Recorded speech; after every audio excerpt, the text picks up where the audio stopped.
5, 4, 3, 2, 1 start. अध्यक्ष महोदय, राष्ट्रपति महोदय के अभिभाषण पर जो धन्यवाद का प्रस्ताव इस सदन के सामने अभी पेश किया गया है, मैं उसका समर्थन करने के लिए खड़ा हुआ हूँ।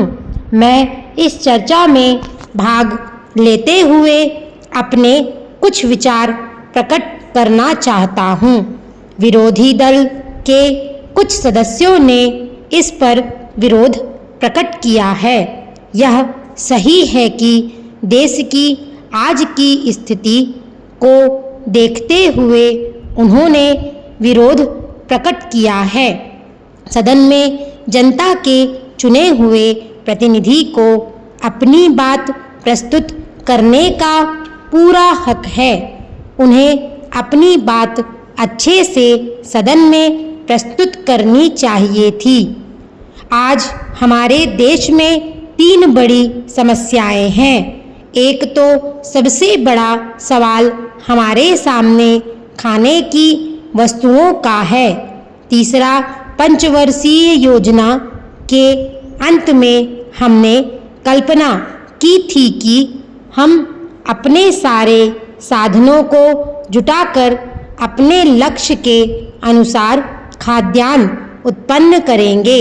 हमारा इस प्रकार का दृष्टिकोण है और जब मैं इस दृष्टिकोण और खाद्य सामग्री की बात करता हूँ तो मैं इस बात को नहीं भूल पाता हूँ कि जहाँ तक हमारे भौतिक साधनों का संबंध है, उन्हें हम जुटा सकते हैं, योजना बना सकते हैं। लेकिन यदि कभी प्रकृति हमसे नाराज हो जाए तो उस समय हमारी सारी योजनाओं पर संकट आना स्वाभाविक है। हम चाहते थे कि बाहर से अनाज ना मंगाएं।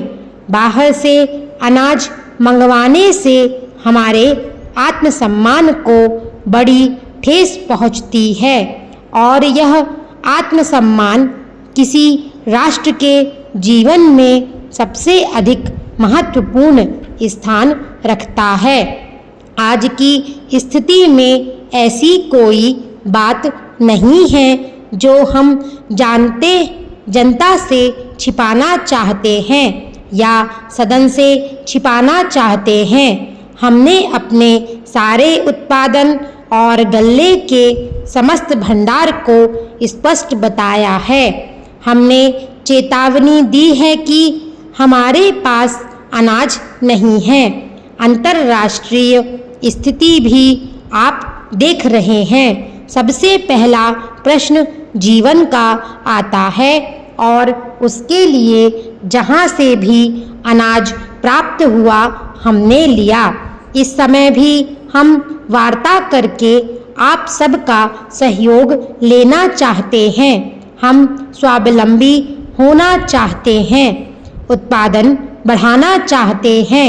लेकिन जब प्रकृति की नाराजगी का हम पर असर पड़ता है तब हमारी चिंता बढ़ जाती है।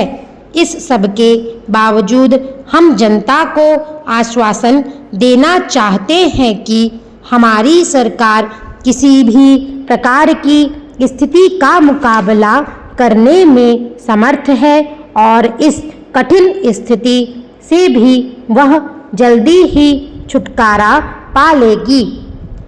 आजकल एक अशांति का वातावरण पैदा करने का प्रयत्न किया जा रहा है। विद्यार्थियों को भड़काया जा रहा है। अन्य देशों का उदाहरण देकर इस देश में क्रांति की बात की जा रही है। अन्य देशों में क्या हुआ उसके बारे में मैं कुछ नहीं कहना चाहता हूँ।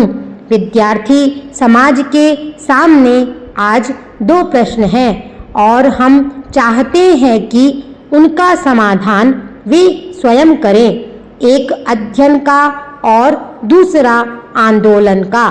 यह निर्णय उन्हें स्वयं करना है कि वे अध्ययन करना चाहते हैं या आंदोलन?